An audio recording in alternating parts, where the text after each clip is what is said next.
ఆంధ్రప్రదేశ్లో సిఎస్ అలాగే డీజీపీ మీద కేంద్ర ఎన్నికల సంఘం వేటు వేసేటువంటి పరిస్థితులు ఇప్పుడు లేవని, దానికి కారణం జగన్మోహన్ రెడ్డి ఢిల్లీలో నరేంద్ర మోదీతో టైఅప్ అయ్యారు, అందుకే కేంద్ర ఎన్నికల సంఘం వీరి మీద వేటు వేయలేదు అంటూ కూడా కొన్ని వార్తలు ఇప్పుడు సోషల్ మీడియా వేదికగా చక్కర్లు కొడుతున్నటువంటి నేపథ్యంలో ఈ అంశానికి సంబంధించి మనతో మాట్లాడేందుకు ప్రముఖ రాజకీయ విశ్లేషకులు, ప్రముఖ సీనియర్ జర్నలిస్ట్ సిఎస్ రావు గారు మనతో ఉన్నారు. సార్తో మాట్లాడదాం.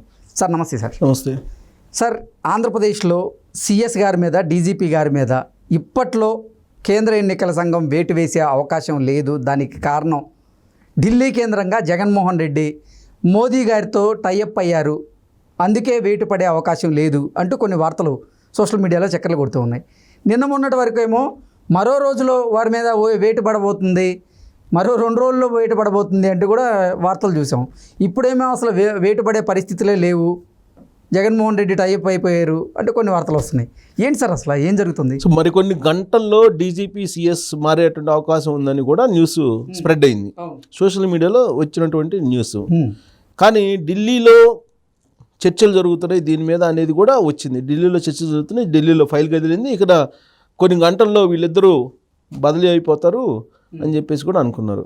కానీ వాళ్ళిద్దరిని అసలు బదిలీ ఇప్పట్లో చేస్తారా చెయ్యరా, చేసేటువంటి అవకాశం ఉందా అనేది ఇప్పుడు కనుక మనం తాజా పరిణామాలు, తాజాగా వస్తున్నటువంటి ఇన్ఫర్మేషన్ కనుక చూస్తే వాళ్ళిద్దరిని అసలు మార్చేటువంటి అవకాశం లేదు అని చెప్పేసి ఇప్పుడు మళ్ళీ ఢిల్లీ నుంచి అందుతున్నట్టు సమాచారం. ఎందుకంటే జగన్మోహన్ రెడ్డి చక్రం తిప్పాడని చెప్తున్నారు. నిజంగా జగన్మోహన్ రెడ్డి చక్రం తిప్పేంత ఉందా ఢిల్లీలో?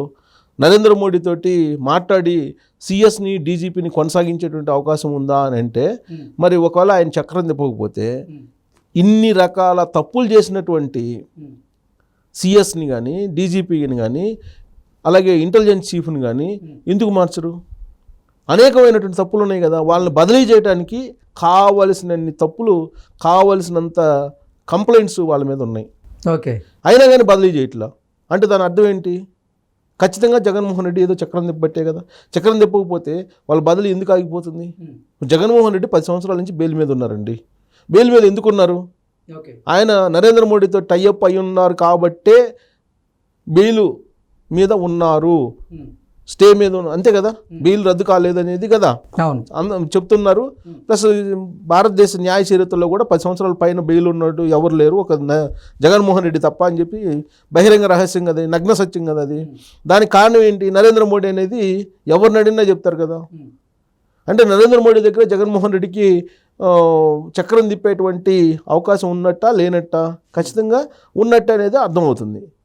ప్లస్ దానికి బలం చేకూరేలా రఘురామకృష్ణరాజు ఏం చెప్పారు ఇటీవల కాలంలో, నరసాపురం తనకి లోక్సభ టికెట్ రాకపోవడానికి కూడా జగన్మోహన్ రెడ్డి కారణమే, జగన్మోహన్ రెడ్డి బీజేపీ అగ్రనేతలకు చెప్పి ఆపిచ్చాడని చెప్పి చెప్పారు కదా. ఇన్ఫర్మేషన్ లేకుండా రఘురామకృష్ణరాజు అయితే చెప్పరు కదా. రఘురామకృష్ణరాజు చెప్పినటువంటి మాట ప్రకారం అయినా ఢిల్లీలో జగన్మోహన్ రెడ్డికి ఏదో బలం ఉంది అనేది అర్థమవుతుంది కదా. కాబట్టి ఇప్పుడు డీజీపీ కానీ, సిఎస్ కానీ, లేదంటే ఇంటెలిజెన్స్ చీఫ్ కానీ మారకపోవడానికి కారణం ఏంటంటే జగన్మోహన్ రెడ్డి ఢిల్లీలో చక్రం తిప్పారు, నరేంద్ర మోడీతో టైఅప్ అయ్యారు అనేటువంటిది వినిపిస్తున్నట్టు దాన్ని మనం నమ్మక తప్పనటువంటి పరిస్థితి. లేదంటే 33 మంది చనిపోయారు వయోవృద్ధులు, పెన్షన్లు ఇంటికి తీసుకెళ్ళి ఇవ్వలేకపోయిన కారణంగా. ఇవ్వడానికి అవకాశాలు ఉన్నాయి కదా, అవును, ప్రత్యామ్నాయ మార్గాలు ఉన్నాయి కదా. పంచాయతీరాజ్ సెక్రటరీని, అలాగే వార్డు, గ్రామ సచివాలయ ఉద్యోగుల్ని పురమాయించి ఇంటికి తీసుకెళ్ళి పెన్షన్లు ఇచ్చేటువంటి వెసులుబాటు ఉన్న సంగతి చీఫ్ సెక్రటరీకి తెలీదా?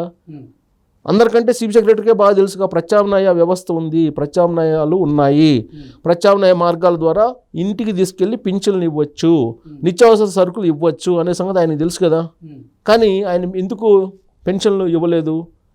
జగన్మోహన్ రెడ్డి చెప్పినట్టు ఆయన అన్నాడు, క్యూలో నుంచోవాలి, చచ్చిపోవాలి, ఆ చచ్చిపోయిన వాళ్ళకి సంబంధించిన సవాళ్ళ మీద రాజకీయాలు చేయాలి. దానికి సహకరించింది ఎవరు? Chief secretary. 33 మంది చనిపోయారు, దానికి కారణం చీఫ్ సెక్రటరీ అని తెలిసిన తర్వాత ఎందుకు ఆయన్ని బదిలీ చేయరు? ఇక ఆయన ఇచ్చినటువంటి జీవోలు ఇప్పుడు ఆల్రెడీ ఏసీబీ కానీ, విజిలెన్స్ కానీ ట్రాప్లో చిక్కుకున్నటువంటి ఉద్యోగులు ఉన్నారు. వాళ్ళు వైఎస్ఆర్ కాంగ్రెస్ పార్టీకి సంబంధించినటువంటి లీడర్లు సిఫారసులతోటి, లేదంటే సీఎంఓ ఆఫీస్ సిఫారసులతోటి వచ్చి ఆ కేసులను ఎత్తించుకునేటువంటి కార్యక్రమంలో బిజీగా ఉన్నారు. ఆ కేసుల్ని లిఫ్ట్ చేసేలాగా పాత తేదీలు వేసి జీవోలు ఇచ్చినటువంటి దాఖలాలు ఇప్పుడు బయటకు వచ్చాయి కదా. మరి అంత ఇచ్చినా కానీ చీఫ్ సెక్రటరీని ఎందుకు మార్చరు, ఎందుకు బదిలీ చేయరు? అలాగే కాంట్రాక్టర్లకి వచ్చినటువంటి ఖజానాలకు వచ్చిన డబ్బుల్ని కావాల్సినటువంటి వాళ్ళకి క్లియర్ చేయడానికి సహకారం అందిస్తున్నారు కదా. అయినా కానీ ఆయన మీద ఎంత చర్యలు తీసుకోలేదు. అయిపోయింది. డీజీపీ రాజేంద్రనాథ్ రెడ్డి ఉన్నారు. డీజీపీ రాజేంద్రనాథ్ రెడ్డిని బదిలీ చేయడానికి అనేకమైనటువంటి కారణాలు చూపించవచ్చు. తెలుగుదేశం పార్టీ విపక్షాలన్నీ కంప్లైంట్ చేసినాయి ఆయన మీద. ఆంధ్రప్రదేశ్లో జరుగుతున్నటువంటి దాష్టికాలను చూస్తున్నారు. షెడ్యూల్ వచ్చిన తర్వాత కూడా ఎన్ని జరిగినాయి ప్రకాశం జిల్లాలో, అలాగే గుంటూరు జిల్లాలో, కర్నూలు జిల్లాలో ఎన్ని జరిగినాయి?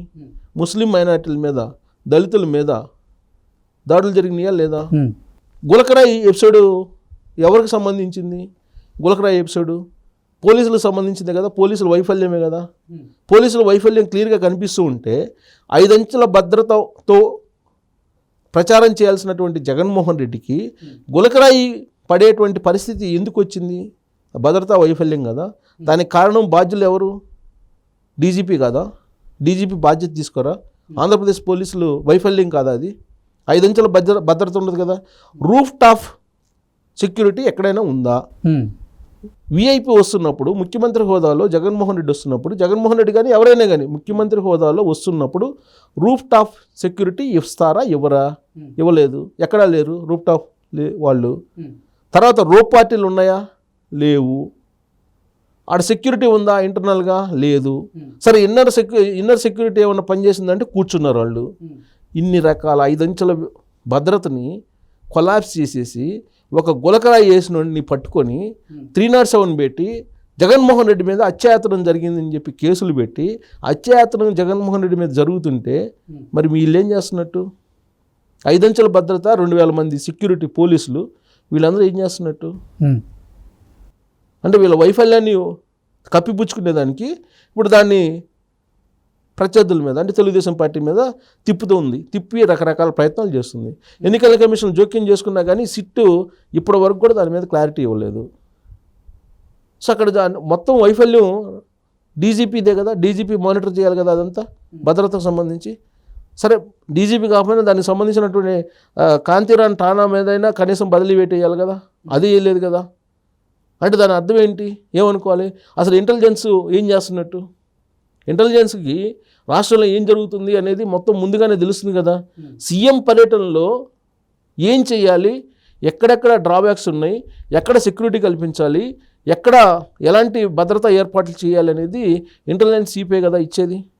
ఇంటెలిజెన్స్ చీఫ్ ఇచ్చేటువంటి ఇన్ఫర్మేషన్ ప్రకారం, ఇంటెలిజెన్స్ విభాగం ఇచ్చేటువంటి ఇన్ఫర్మేషన్ ప్రకారం ఎంత భద్రత పెట్టాలి, ఎలాంటి సెక్యూరిటీ తీసుకోవాలి అనేది ఒక అంచనాకు వస్తుంది కదా. మరి ఆయన ఎందుకు ఇంటెలిజెన్స్ చీఫ్ సరైనటువంటి ఇన్ఫర్మేషన్ ఇవ్వలేకపోయారు?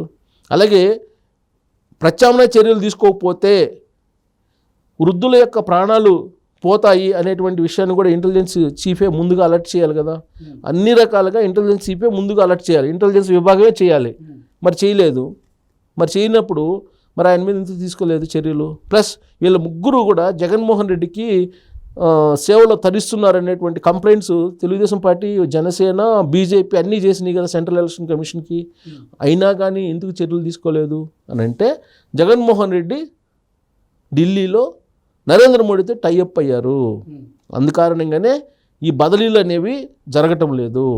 నోటిఫికేషన్ వచ్చిన తర్వాత కూడా బదిలీలు చేయలేదని అంటే మొన్నటి వరకు ఏం చెప్పారు? నోటిఫికేషన్ ముందో లేదా నోటిఫికేషన్ వచ్చిన తర్వాతనో ఇమీడియట్గా బదిలీ అవకాశం ఉంది, ఫైల్ రెడీ అయిపోయింది, సో కాబట్టి ఫ్రీ అండ్ ఫెయిర్ ఎలక్షన్స్ జరగడానికి అనుకూలమైన పరిస్థితులు ఏర్పడుతున్నాయని చెప్పి చెప్పుకుంటూ వచ్చారు. అవును. ఈసీ కూడా ఏం చెప్పారు? రాష్ట్ర ఎన్నికల కమిషన్ నికాక మొన్న ఏం చెప్పారు? చర్యలు తీసుకుంటామని చెప్పారా లేదా ప్రెస్ మీట్ పెట్టి? మరి 2 రోజులు అయింది, చర్యలు తీసుకున్నారా? అంటే రఘురామకృష్ణరాజు ఏదైతే చెప్పారో తన విషయంలో జగన్మోహన్ రెడ్డి చక్రం తిప్పారని, ఇప్పుడు వీళ్ళ విషయంలో కూడా ఢిల్లీలో చక్రం తిప్పుతున్నాడు జగన్మోహన్ రెడ్డి. కాబట్టి వీళ్ళ బదిలీలు అనుకున్నంత వేగంగా ఉండవు. జగన్మోహన్ రెడ్డి కరుణిస్తే తప్ప నరేంద్ర మోడీ అక్కడ చర్యలకి పూనుకునే అవకాశం లేదు అనుకోవచ్చు. నరేంద్ర మోడీకి ఏం సంబంధం, సెంట్రల్ ఎలక్షన్ కమిషన్ కదా చేసేది అని చెప్పి అనుకోవచ్చు. కానీ నరేంద్ర మోడీ సంకేతాలు లేకుండా, నరేంద్ర మోడీ ఈ సమాచారం లేకుండా కేంద్ర ఎన్నికల కమిషన్ జరుగుతుంది, ఇప్పుడు నిర్ణయాలు తీసుకుంటుంది అని అంటే ఇప్పుడున్నటువంటి పరిస్థితుల్లో నమ్మేటువంటి అవకాశం లేదు కదా. అందుకే నరేంద్ర మోడీ తోటి టైఅప్ అయ్యాడు జగన్మోహన్ రెడ్డి. అందుకే వీళ్ళ బదిలీలు అంత ఈజీ కాదని చెప్పి మనం విశ్లేషణ చేసుకోవచ్చు. Okay sir, thank you so much. Thank you.